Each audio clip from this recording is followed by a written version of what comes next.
139-9637. Ang kanyang tanong ay ganito: ano po bang ibig sabihin ng kalooban ng Diyos sa unang Juan 2:17? Ipakipaliwanag po ang verse 18. So ito po yung kanyang tanong. Brother Jerry, siguro ating babasahin yung talatang 17 at pati ang 18 ay hinihiling niya na atin itong ipaliwanag. Pakibase nga. Ito po ang ating bababasa. At ang sanlibutan ay lumilipas, ang masamang pitan yaon.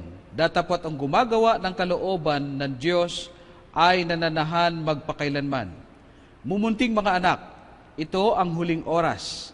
At gaya ng inyong narinig na darating ang Antikristo, kahit ngayon ay lumitaw ang marami ng Antikristo, kaya nga nalalaman natin na ito na ang huling oras. Yan. Maganda po inyong tanong, kapatid. At ito po ay nakikita ko, Brother Jerry, na may malaking mensahe ito sa atin. Una ay bigyan natin ng pansin yung talatang 17. Gagamit ulit tayo ng konteksto, mga kapatid, mga kaibigan. May context po kasi yan doon sa talatang 15, Brother Jerry. Ganitong nakalagay: huwag ninyong ibigin ang sanlibutan ni ang mga bagay na nasa sanglibutan. Kung ang sino man ay umiibig sa sanglibutan, ay wala sa kanya ang pag-ibig ng Ama. Tapos, doon sa 17 ay binanggit ulit yung sanglibutan. Ito ay lumilipas at ang masamang pita niyaon. Datapat ang gumagawa ng kalooban ng Diyos ay mananahan magpakailanman. Napakaganda ng mensahe, Brother Jerry. Tama. Kasi ang daming mga tao ngayon na abala sa mga bagay dito sa sanlibutan at halos walang panahon sa Panginoon. Ang sabi ng mensahe dito, yung mga bagay sa sanlibutan, mga kapatid, mga kaibigan, lumilipas yan eh. Kayamanan, popularidad, Brother Jerry, karir, ano man yung posisyon na ating kinalagyan, kilala man tayo sa lipunan, politika, artista o anuman. Lahat po yan ay mayroong katapusan. Kahit na yung kayamanan, lumilipas ang lahat ng yan. Samantalang, meron namang hindi lumilipas kung saan ang mga tao naman, Brother Jerry, hindi gano'n ito binibigyan ng pansin. Ito ang kalooban ng Diyos. Yun. Siguro, ipaglingkod na rin natin sa ating mga giliw na taga-subaybay. Ano ba yung kalooban ng Diyos na kinakailangan pong sundin natin? Sapagkat may malaking kinalaman ng kalooban ng Diyos sa kaligtasan natin, mga kaibigan. Katulad po ng ating mababasa sa Kapitulo 7, ang versikulo po ay 21 ng Aklat ng Mateo. Ganito po ang ating mababasa, mga giliw na taga-subaybay. 7:21 ng Aklat ng Mateo. Hindi ang bawat nagsasabi sa akin, Panginoon, Panginoon, ay papasok sa kaharian ng langit, kundi ang gumaganap ng kalooban ng aking Ama na nasa langit. Ito po ang napaka-importante sa lahat ng mananampalataya, mga giliw na taga-subaybay. Yung gawin natin ang kalooban ng Ama na nasa langit. Hindi pala sapat, kapatid na Johnson, na sabihin natin, Panginoon, Panginoon. O kaya ay kumikilala ka lang na may Diyos. Maraming gumagawa niyan eh. Tawag ng tawag sa Panginoon. At ang paniniwala ng marami, total tumatawag naman, may pananampalataya naman, ayos na. Pero ang sinasabi ng Biblia, hindi po yun sapat. Sapagkat ang gusto ng Diyos, yung gumaganap ng kanyang kalooban. Kamukha din nung tinanong sa atin doon sa unang Juan 2:17. Ano ba yung kalooban ng Ama na kinakailangan po nating gawin para po tayo ay magtamo ng kaligtasan? Pakinggan po ninyo ang pahayag ng Biblia dito po sa Aklat ng Mga Awit. Ganito po ang ating mababasa sa Kapitulo 40, ang versikulo ay 8. Ganito po ang ating mababasa. Aking kinalulugurang sundin ang iyong kalooban, O Diyos ko. Oo, ang iyong kautusan ay nasa loob ng aking puso. Yan. Napakalinaw po, mga giliw ng taga-subaybay, na ang kalooban ng Diyos sa ikapagtatamo natin ng kaligtasan ay ang pagsunod sa kanyang mga utos. Tama naman doon sa binasa mo, kapatid na Johnson, kapag ang tao kasi ay hindi masunurin sa Diyos, ang kanyang nagagawa, yung mga bagay na nasa sanlibutan. Yun ang kalaban ng Diyos eh. Di ba, opposite yan? Pagka ayaw ng tao sa Diyos, gusto niya yung sanlibutan. At maraming tao ngayon, ang mas ginugusto ang mga bagay sa sanlibutan kaysa sumunod sa kalooban ng Diyos. Ang kalooban ng Diyos, kung ano yung gusto niya. At ang kagandahan nito, sana, Brother Jerry, kung maintindihan lang ito ng ating mga taga-subaybay, ang Diyos ay kumplito sa mga pagbibigay ng mga alituntunin. At sana maisip ng tao, na para din sa Kanya ito eh. Ang Diyos ang nakakaalam ng kinabukasan, ng magiging resulta ng lahat ng ating ginagawa. Oo. Kaya naglagay siya ng mga kautusan.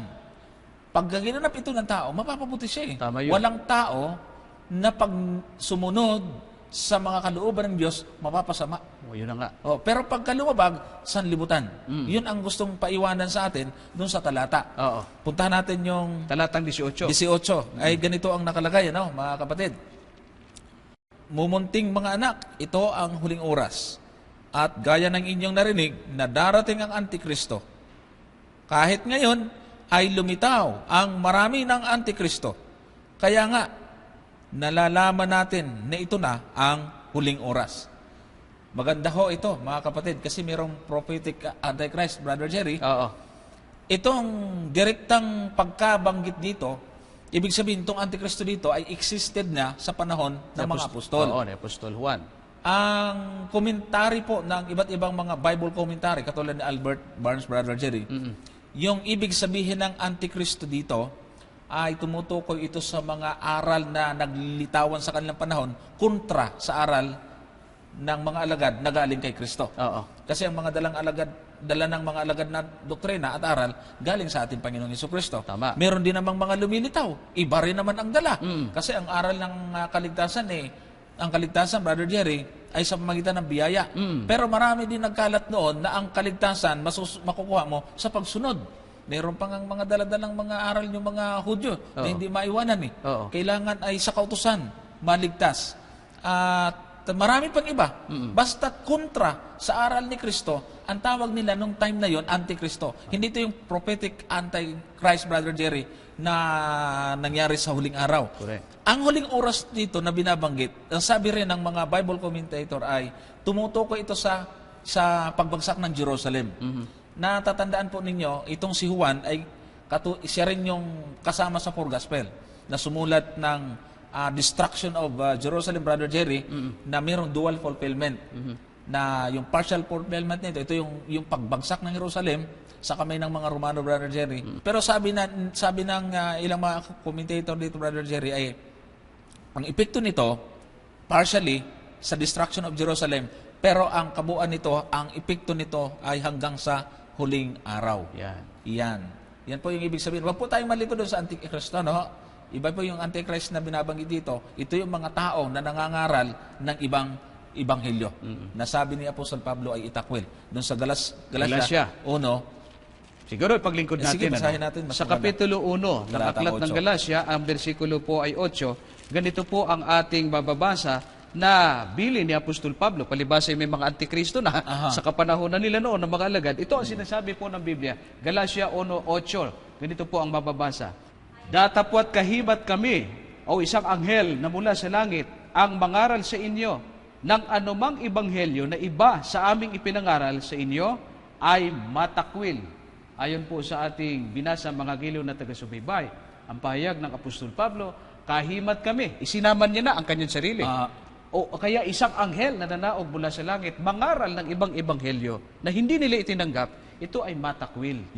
Siguro alamin natin, ano ba yung mga ebanghelyo na palasak na natin binabanggit sa programang ito, na tinanggap ng mga alagad, na kapag wala yun, itatakwil mo yung aral. Dito sa Aklat ng Gawa.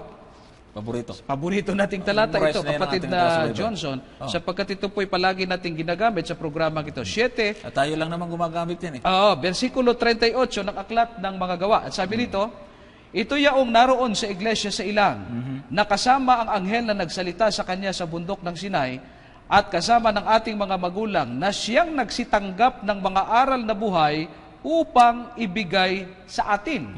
Yung palang tinanggap ng mga alagad na sinasabi ni Apostol Pablo na kung hindi ito ipinangaral ng mga alagad at ng kahit anghel, itakwil yung mga aral na tinanggap nila. At alam naman natin sa ating binasa, kalooban ng Diyos yung tinanggap. Sa awit na binasa kay 40, talatang 8. Kalooban niya, sundin ang kanyang mga utos.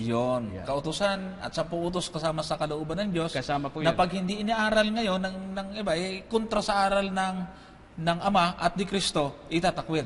Pagka sinabing wala na 10 utos, takwil. Ganun lang kasimple.